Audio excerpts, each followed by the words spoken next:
Hello there, my name is Leslie, and today we're going to be talking about how I built my Furina.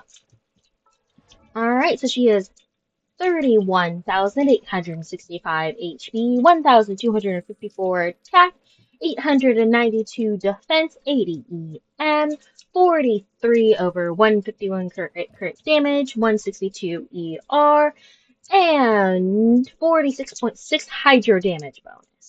I currently have her on the Blue Sendra Ferryman, which is the fishing weapon you could get from Fontaine. For other swords of her, I put her on the Favonius sword or the Cool Steel. If all you got are some 3-star options, I personally recommend there are still few HP swords. So if you got an HP sword, put that on her. If not, I'd personally go for ER for the stat, because besides that, attack percent, ER or EM? ER or EM for the main stat, because attack doesn't help her that much given her stuff scales off of her HP, so you want to give this lady as much HP as you can. But that's really all for this. I have her on this elemental skill crit rate by 8, which is nice because her skill does a lot of damage for me. I mostly just play her as an off-field DPS with her skill. I don't use her healing all that often unless my enemy's already applied with Hydro, then I will use her healing. And then increased ER after 5 seconds. 5 seconds after skill. Anyway, artifact-wise, I have her on the Golden Troop, which I personally believe is her best in slot. Other ones that you could put her on are like Tenacity. I personally wouldn't put her on my Artiest Hunter, given I don't use her normal charge attack, so this 2-piece does nothing for me. It would increase her crit rate, which is nice. It's just not enough for me. But Tenacity, or like a 2-piece of like, where is it? Vorkusha's Glow with like 2-piece Tenacity to give her more HP, or like with 2-piece Nymph's Dream, where is it? Here we go. With Hydro damage bonus, along with Heart of the Depths, for if you want to give her more Hydro damage bonus. I personally like her on the 4-piece Golden Troop, increasing her on the skill damage, and then additional when she's not on the field, which isn't much. So, this just increases her damage the most, in my opinion.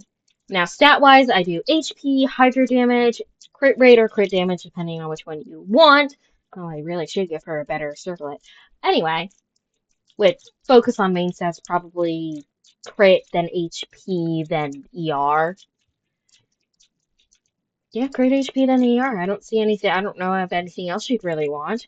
Con-wise, her C1 is after she uses her ult, she gains 150 fanfare, and her fanfare limit is increased by 100. From what I can recall, let me pull up her ult, because that actually tells you what fanfare does. But I think it increases... Okay, it increases damage dealt and healing bonuses of all nearby party members, so it increases damage and healing, which is really good.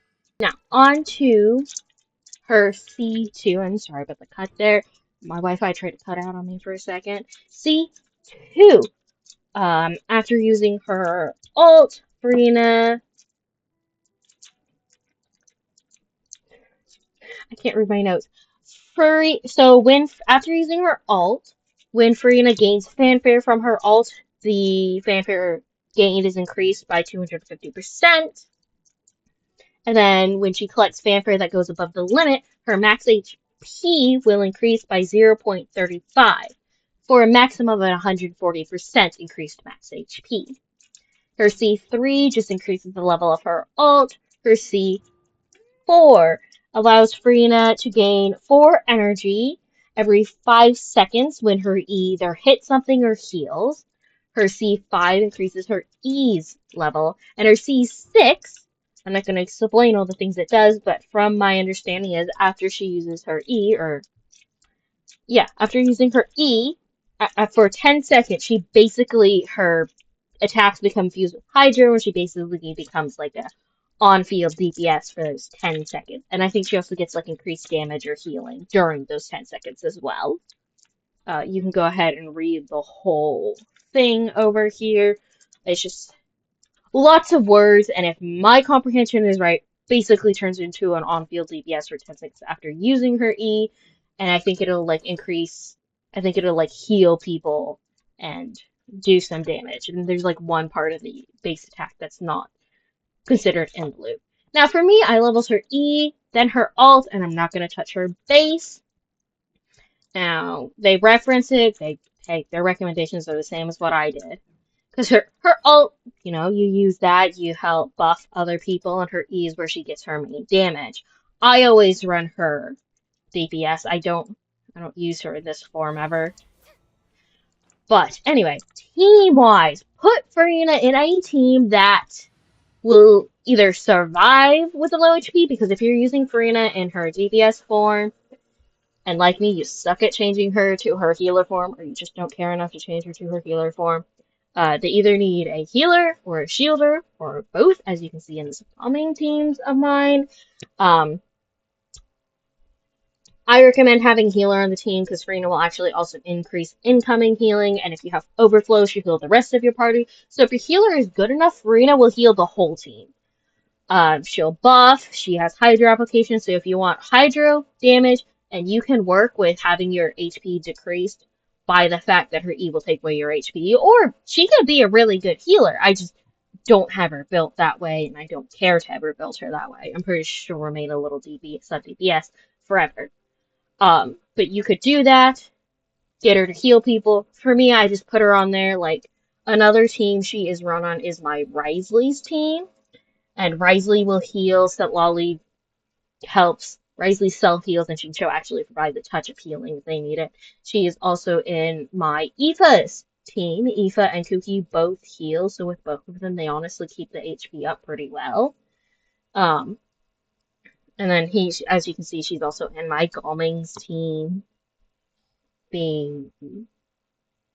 Anyway. So, and she does Hydro application so he can vape, and then he'll heal himself, he'll take and heal his own damage, he has that mechanic built in him, but Bennett will help heal him, and Lolly provides a good shield. Anyway, they, as far as I know, are going to absolutely destroy Child. I'm gonna try not to use their ults till phase 3, because they should be fine until phase 3. They should be able to kill him. Take that.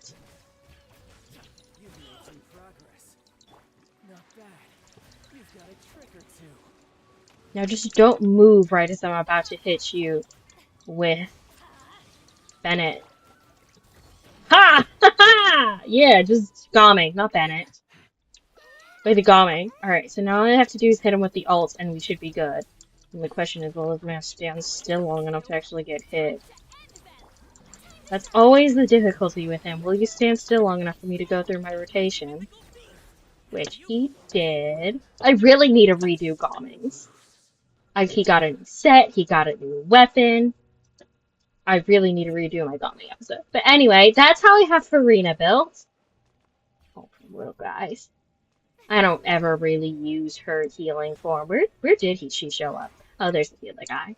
But she does okay healing. I don't think her healings are that great, mostly because she isn't built to heal. But anyway, thank you so much for watching. If you enjoyed this video, please leave a like. And if you want to see more stuff like this, you're more than welcome to subscribe. And may you have a blessed rest of your day.